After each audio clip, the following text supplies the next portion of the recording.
Ryan's Office Revenge. They fired me at 53 via email after 20 years, and the subject line was worse than the body. Workforce optimization. Your role, not. We need to talk, not. Thank you for your service, just corporate speak for. You're done here, and we couldn't be bothered to do it in person. The message came through at 11:17 p.m. on a Wednesday. I was sitting at my kitchen table reviewing Emma's tuition bill for spring semester, $18,000 due in 6 weeks, when my phone buzzed. Email from HR. I almost ignored it. Nothing good ever comes from HR after hours. Dear Bradley, as part of our strategic realignment in preparation for the upcoming merger with Summit Capital, we are streamlining certain operational roles. After careful review, your position as Principal Software Architect has been identified for elimination, effective immediately. Your access to company systems will be deactivated at 5:00 p.m. tomorrow. Please coordinate with IT to return all company property. We appreciate your contributions and wish you success in your future endeavors. Regards, Human Resources. Apex Systems. My name is Brad Hoffman. I'm 53 years old, and until that moment I'd been the guy who kept Apex Systems running for 20 years. Not the flashy guy giving presentations or writing white papers. I was the one who made sure the lights stayed on when everything else was falling apart. I read the email 3 times before it sank in. 20 years. 4 CEOs, 15 platform migrations, countless 3 a.m. emergency calls when defense contractors couldn't access their data because some brilliant MBA decided to optimize the database structure. And they sent me a form letter signed Human Resources. Not even a name. I sat there staring at Emma's tuition bill. $18,000. Plus the $3,200 monthly alimony payment to my ex-wife, Sandra, that was already 2 weeks late. Plus rent, utilities, and the stack of credit card bills that had been growing since the divorce settlement last year. The lawyer fees alone had drained my savings. My severance package would last maybe 3 months if I ate nothing but ramen. Then my chest started tightening. Sharp pain radiating down my left arm. Not the first time since the divorce stress hit, but this one felt different. More urgent. I grabbed my keys and drove myself to the ER at 12:30 a.m., still wearing the old Army t-shirt I'd put on after dinner. Mr. Hoffman, you didn't have a heart attack, but your stress levels are dangerously high, Dr. Martinez said 4 hours later, looking at my EKG results. Your body is telling you something important. You need to make some serious changes. Changes. Right. Like finding a job at 53 in an industry that thinks anyone over 40 is obsolete and anyone over 50 is a fossil. The next morning I cleaned out my desk. 20 years of accumulated stuff fit in 2 cardboard boxes from the supply closet. Printed architecture diagrams from systems that were probably still running. A coffee mug someone gave me 5 years ago that said I turn coffee into code. Photos of Emma at various ages that I'd never bothered to take home. Nobody said goodbye. Nobody even looked up when I walked past their cubes wheeling my boxes on a dolly. These were people I'd trained, people whose code I'd reviewed, people I'd covered for when they made mistakes that could have cost the company major contracts. But they were all staring at their screens like I was already invisible. The security guard who walked me out was apologetic. Sorry about this, Mr. Hoffman. Always liked having you around. You actually knew how to fix things. Thanks, Jimmy. Take care of yourself. That was it. 20 years ended with a handshake from a security guard. For the next 5 weeks, I became a professional job applicant, updated my LinkedIn profile, rewrote my resume 12 different ways, applied to everything from senior architect positions to junior developer roles at startups run by kids who weren't even born when I started coding. The rejection letters started coming in within days. Thank you for your interest in our company. While your experience is impressive, we've decided to pursue candidates whose background more closely aligns with our current needs. Translation: You're too old. We're looking for someone earlier in their career who can grow with the company. Translation: You're too expensive. Unfortunately, we have concerns about long-term cultural fit. Translation: You're older than everyone here, including the CEO. The worst part wasn't the rejections. It was the interviews where some 28-year-old VP would look at my resume and say things like, "Wow, you've been doing this longer than I've been alive," like my experience was a disease instead of an asset. Or they'd ask if I was comfortable working with newer technologies, as if being 53 meant I'd forgotten how to learn. Emma called every few days from college, worried about spring semester. "Dad, are you okay? You sound stressed. Just between jobs, sweetheart. Don't worry about tuition. I'll figure it out." But I was lying. The money was running out fast. Sandra's lawyer had already called twice about late alimony payments. The mortgage on my apartment was due in 6 days, and I was $4,800 short. The chest pains came back twice more, but I didn't go to the ER. Couldn't afford another $2,000 bill for them to tell me I was stressed. I knew I was stressed. Then, 5 weeks after the termination email, I was sitting at my kitchen table drinking black coffee and wondering if I should call the VA about disability benefits, when my phone rang. Unknown number, California area code. "Bradley Hoffman," I said. "Mr. Hoffman, this is Oliver Stone from Whitfield & Associates. We represent Apex Systems in corporate legal matters." A lawyer. That was definitely new. "What can I do for you, Mr. Stone?" "We're reaching out regarding a matter related to your prior employment. Specifically, we need to discuss patent number 9047-0823. I set my coffee down so hard it splashed on Emma's tuition bill. Patent 9447-823. The adaptive encryption algorithm I'd written 7 years ago during a particularly stressful weekend when Apex's defense contracts were failing security audits left and right. The Pentagon was threatening to pull a $40 million contract because our data encryption wasn't meeting new cybersecurity standards. I'd spent that entire weekend in my home office, working on my personal laptop, developing an algorithm that could adapt encryption protocols in real time based on threat assessment patterns. Not because I loved the company, but because I was tired of getting emergency calls every time some defense contractor couldn't access their classified data. The algorithm was elegant. Instead of using static encryption keys that could be cracked with enough computing power, it analyzed incoming traffic patterns and dynamically adjusted encryption strength and methodology. It cut security vulnerabilities by 85% and made our platform virtually unhackable. I filed the patent under my own name because I was still technically a contractor then, transitioning from my Army service into full-time civilian work.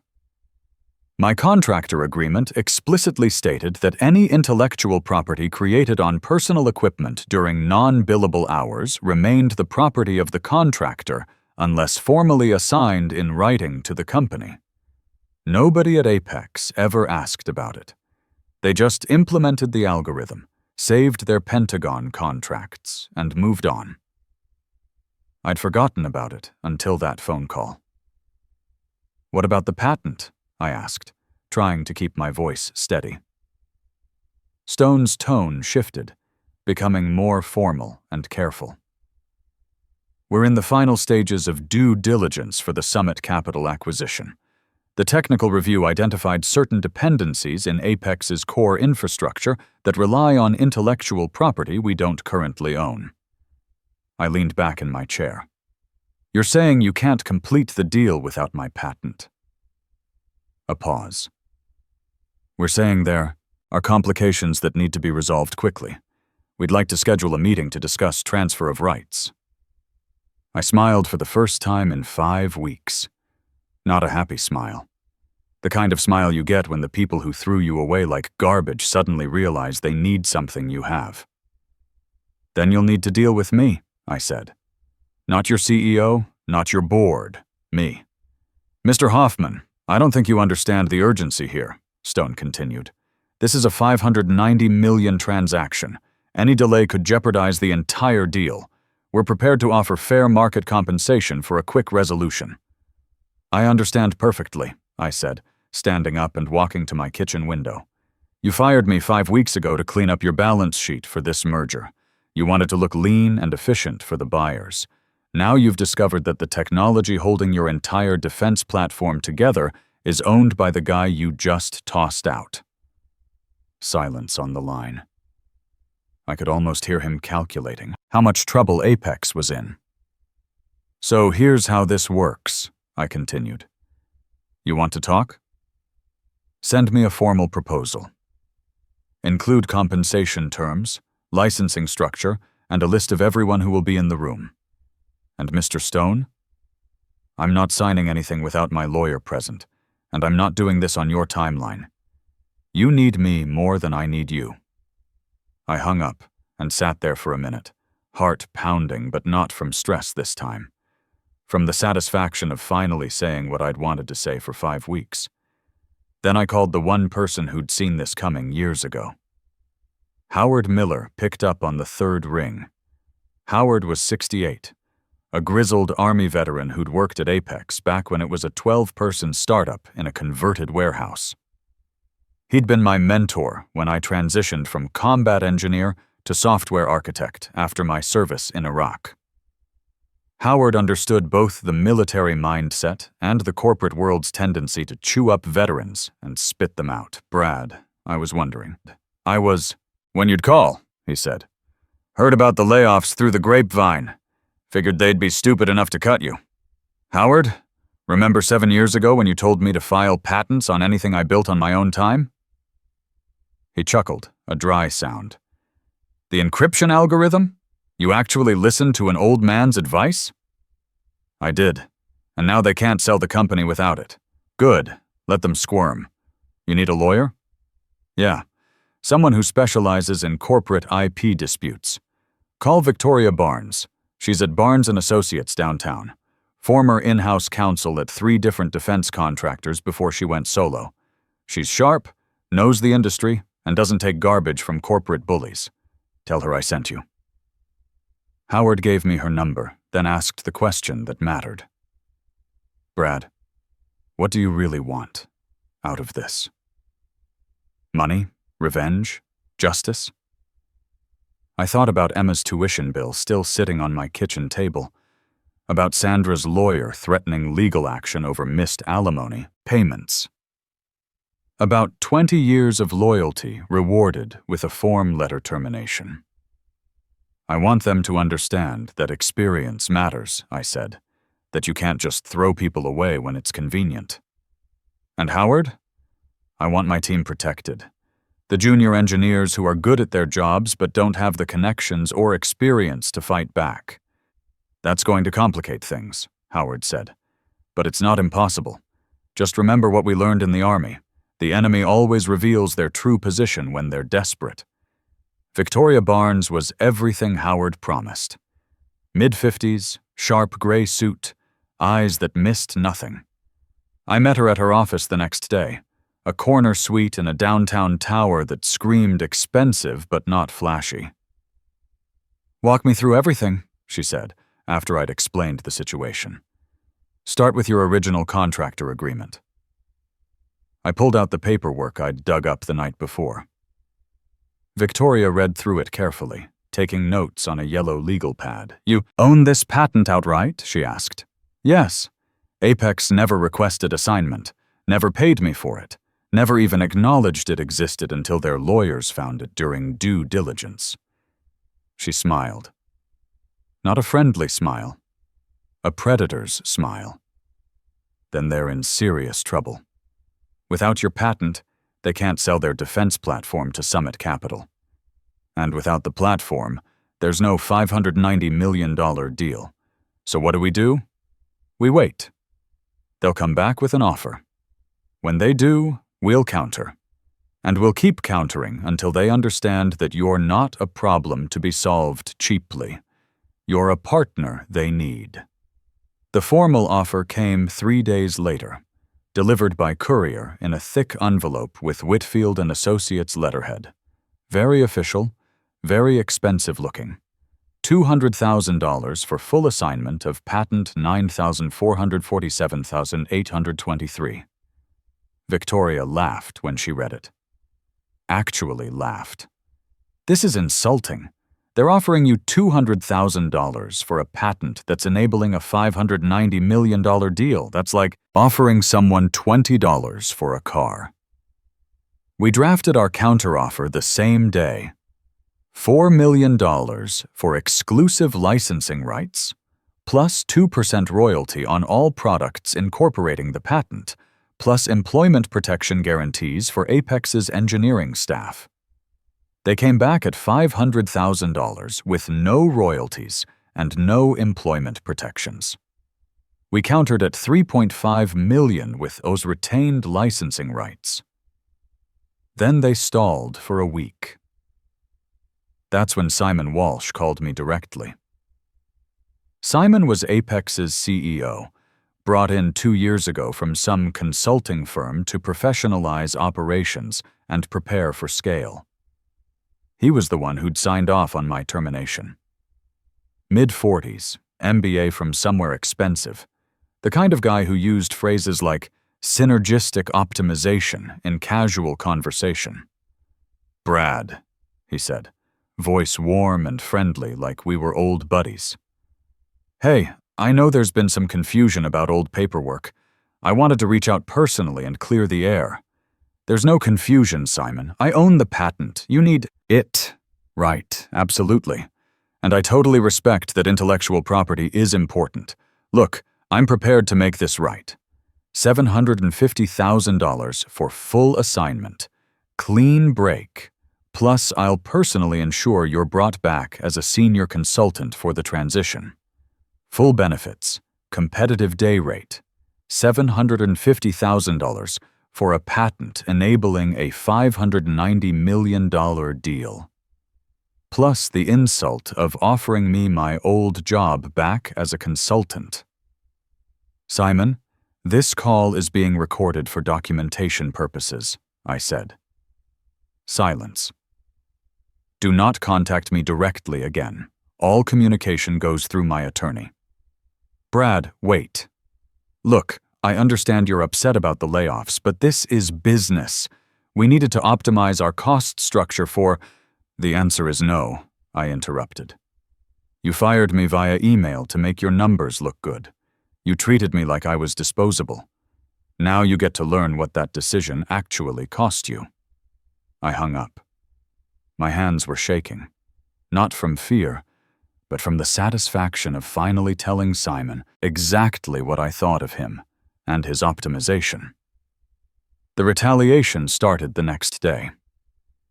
An email from Apex's IT department claiming I still had company property, specifically a laptop they'd written off 3 years ago but suddenly needed back for security compliance.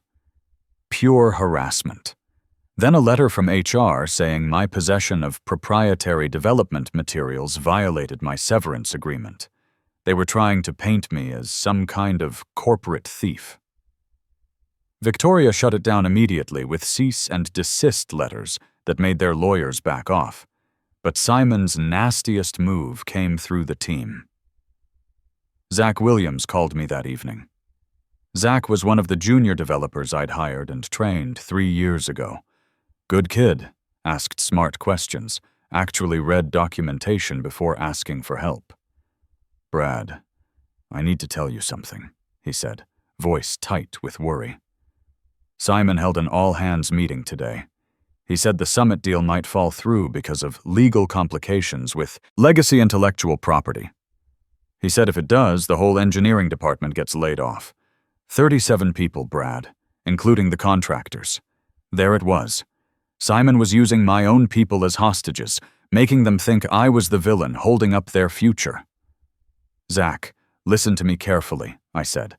"Simon is lying. The deal isn't falling apart because of me. It's falling apart because he tried to sell something he doesn't own. I know that. But people are scared. Some of them are saying you're being greedy, holding the company hostage over old paperwork. That hurt more than the termination email had. Zach, I'm not the enemy here. Whatever happens with this deal, I'm going to make sure you guys are protected. That's a promise. Can you really do that? I'm going to try my hardest. After I hung up, I called Victoria. They're using the engineering team as leverage, I told her, making them think I'm the bad guy. Classic corporate tactic, she said. Create a crisis, blame the victim, pressure them into accepting a bad deal to save their former colleagues. What do? We hold the line. Because Brad, I've got news. Summit Capital just reached out to me directly. They want to meet. Summit wants to meet directly? I asked Victoria. What does that mean? It means they're realizing they don't need Apex's management. They just need your patent and the people who know how to implement it. We met at Summit Capital's offices 3 days later. Glass tower in downtown LA, 42nd floor, conference room with a view of the mountains that probably cost more to lease than my annual salary. The table was some kind of imported wood that gleamed under the recessed lighting. Sitting across from us was Patricia Sullivan, Summit's general counsel, and Ryan Torres, their head of technical due diligence. Both looked like they'd done their homework. Simon Walsh wasn't there. That told me everything I needed to know. Mr. Hoffman, Patricia began, sliding a folder across the table, we've completed our technical review of Apex's platform. Your encryption algorithm isn't just important to their system.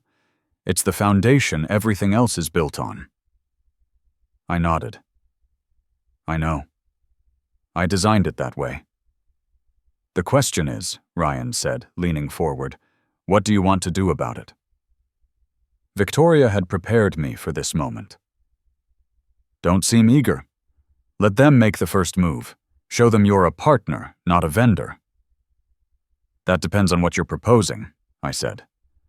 Patricia opened her folder. We're prepared to make you an offer, but we want to be clear about what we're buying. We're not interested in a simple patent purchase. We want a licensing agreement with retained rights. She slid a document across the table. Summit gets exclusive rights to use patent 934 and 47 zones 823 within the defense systems vertical. You retain ownership and can license it elsewhere for other applications. I glanced at Victoria. She gave me a slight nod. What's the financial structure? I asked. 3.5 million up front, Patricia said without hesitation, plus 2% of gross revenue from any product incorporating the patent, capped at 12 million over 5 years. I did the math quietly. If their platform performed even moderately well, that was potentially 15.5 million total. More money than I'd see in 3 lifetimes of corporate salaries. And the engineering team? I asked. This was the part that mattered most to me. Ryan's expression shifted to something almost like respect. We want to offer employment to Apex's entire engineering staff. Same roles, 15% salary increase across the board, full benefits, and vested equity in the new entity. All of them? All of them. The junior developers, the systems administrators, the database specialists, even the QA testers. We've reviewed their work. They're good people doing solid engineering. The only dead weight is in management. What happens to Apex? Patricia's expression didn't change. We're restructuring the deal. Summit will acquire the customer contracts, infrastructure, and intellectual property through direct licensing agreements. Apex's corporate structure and executive team will not be part of the transaction. Translation: Simon and his MBA buddies were getting cut out completely. The purchase price for Apex drops to $85 million, Ryan continued. Basically, we're buying their customer list and office lease. Everything valuable, the technology and the people, comes through separate agreements. Simon's $590 million payday had just become an $85 million garage sale. There's one more thing, Patricia said. We want to offer you a position as Chief Technology Architect. You'd oversee the integration of your encryption technology across our entire defense portfolio. $185,000 base salary, full equity package, and you'd report directly to our CTO. I looked at Victoria. She was trying not to smile.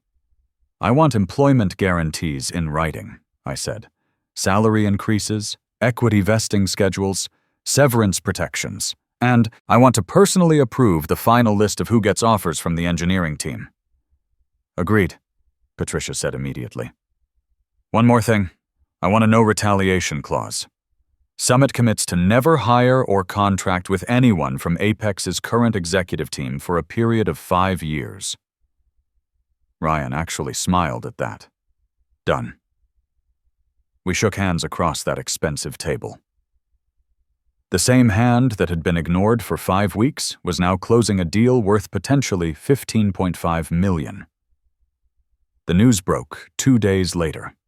Tech industry websites picked it up first, then the business journals. Summit Capital restructures Apex acquisition, bypasses executive team. Former Apex architect emerges as key IP holder in revised deal. CEO Simon Walsh. Out as 590 merger becomes 85-1. Asset purchase. The headlines were brutal for Simon. According to the articles, Summit had conducted an enhanced technical review that revealed significant intellectual property gaps in Apex's claimed assets.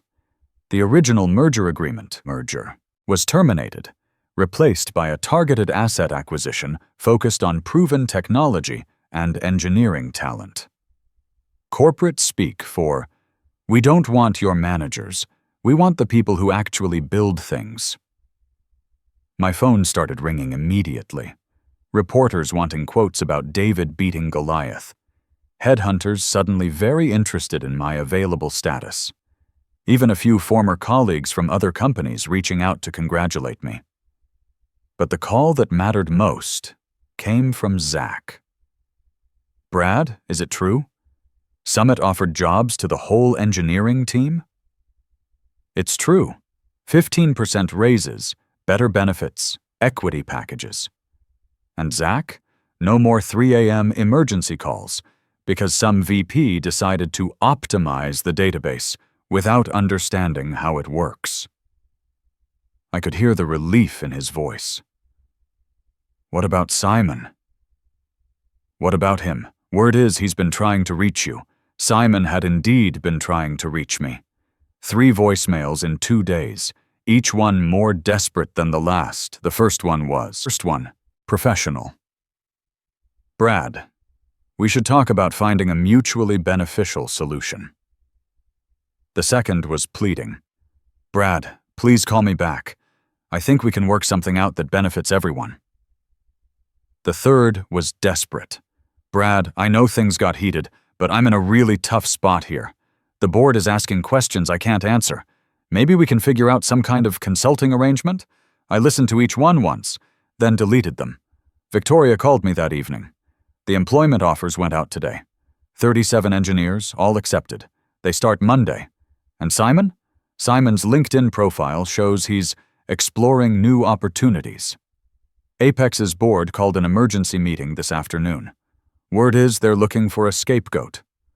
I hung up and walked to my kitchen window, looking out at the city lights. For the first time in 5 weeks, my chest felt completely clear. No pain, no tightness, just the satisfaction of a job well done. Tomorrow I'd start as Chief Technology Architect at Summit Defense Systems. Real salary, real equity, real respect for experience and expertise. But tonight, I allowed myself to enjoy the simple pleasure of Simon Walsh, discovering what it felt like to be disposable. The first licensing payment hit my account 10 days later. $3.5 million. I stared at the bank statement for a full minute before it felt real. I called Emma first. "Dad, are you serious?" she said after I explained everything. "You actually own the patent they need?" "I do. And sweetheart, you don't need to worry about tuition anymore. Spring semester, fall semester, graduate school if you want it. It's all covered." She was quiet for a moment. "Dad, you sound different. Happier." "I am, Emma. For the first time in months, I actually am." Next, I called Sandra's lawyer and paid off the remaining alimony balance in full. $38,000 transferred immediately. No more monthly stress, no more threatening letters. Done. Then I did something that surprised even me. I set up a fund with $500,000 to help engineers over 45 who get pushed out of the tech industry. Not charity, practical support. Resume services, legal advice for age discrimination cases, bridge loans for people between jobs. The Brad Hoffman Fund for Experienced Engineers. Howard Miller called me when he heard the news. "Brad, you magnificent bastard," he said, laughing. "I told you to file that patent, but I never imagined it would turn into something like this." "Howard, I owe you dinner. Hell, I owe you a vacation. Just promise me you'll use this wisely. Don't let success make you forget where you came from." I wouldn't. I couldn't. Every time I walked into Summit's offices, I remembered what it felt like to clean out my desk with 2 cardboard boxes while former colleagues pretended not to see me. My first week as Chief Technology Architect was everything Apex should have been. Ryan Torres introduced me to the development teams as the engineer who built the encryption system that keeps our defense contracts secure, not as overhead to be optimized, as the guy who solved critical problems. The integration meetings were fascinating. Summit had been acquiring smaller defense contractors for 3 years, and they'd struggled with data security across their portfolio. My encryption algorithm could be adapted to work across all their platforms. "Mr. Hoffman," said Janet Kim, Summit's CTO, "during my first architecture review, we'd like your input on expanding this technology to our aerospace division. The Air Force is asking for enhanced security protocols on a $2.8 billion contract." Input.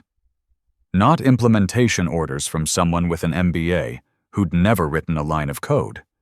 Input from someone whose expertise they actually valued. The Apex engineering team integrated smoothly. Zach Williams got promoted to senior developer within a month. The database administrator who'd been threatened with layoffs became lead architect for Summit's cloud migration. People who'd been treated like replaceable cogs became valued contributors overnight. The difference wasn't the technology. It was the culture. 2 months after the deal closed, I was working late in my new office when my assistant knocked on the door. "Mr. Hoffman? There's a Simon Walsh here to see you. He doesn't have an appointment." Simon. I hadn't seen him since the termination. Part of me was curious about what desperation looked like on someone who'd once held my career in his hands. "Send him in." Simon looked awful.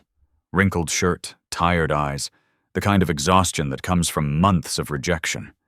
He'd aged 5 years in 3 months. "Brad," he said, standing awkwardly in my doorway. "Thank you for seeing me." I gestured to the chair across from my desk. The same type of chair I'd sat in during performance reviews when he'd explain why my raise was limited by budget constraints. "What can I do for you, Simon?" "I wanted to apologize," he said quietly. "The way we handled your termination was wrong. I was under pressure from the board to cut costs quickly, and I took the easy path instead of the right path." I waited. "I'm having trouble finding work," he continued. "The Apex situation. It's following me. Companies are asking tough questions about intellectual property management, about due diligence failures. I was wondering if maybe you could provide a reference, or if Summit might have any consulting opportunities." The irony was perfect. The man who'd fired me via email was asking me for help finding work. "Simon, I'm going to give you the same advice you gave me 4 months ago," I said calmly. "This is business, not personal. We needed to optimize our consultant structure for maximum efficiency." His face went pale. "But unlike you," I continued, "I'll explain my decision. You're not a good fit for our culture. We value experience and loyalty here.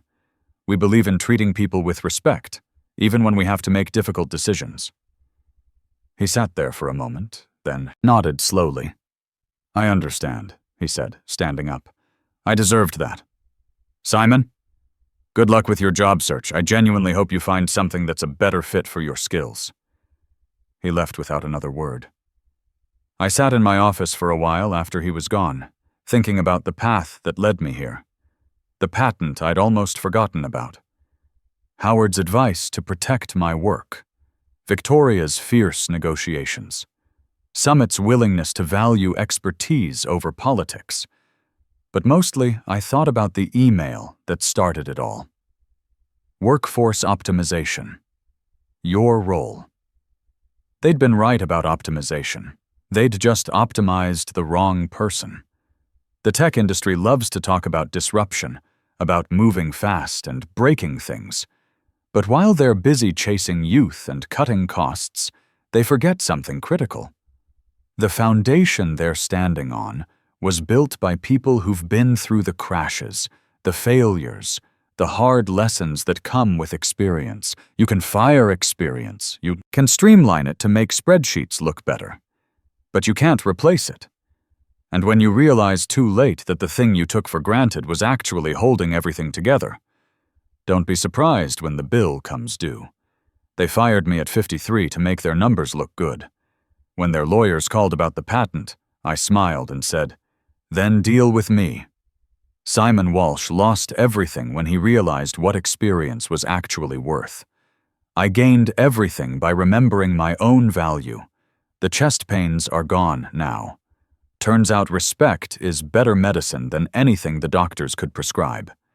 And every morning when I walk into Summit's offices, I remember the most important lesson the Army ever taught me. Always have an exit strategy, even when things look good. Especially then. Because here's what they never teach you in business school. The people you step on during your climb to the top are the same people who built the ladder you're standing on. And when you cut them loose to save money, don't be surprised if the whole thing comes crashing down.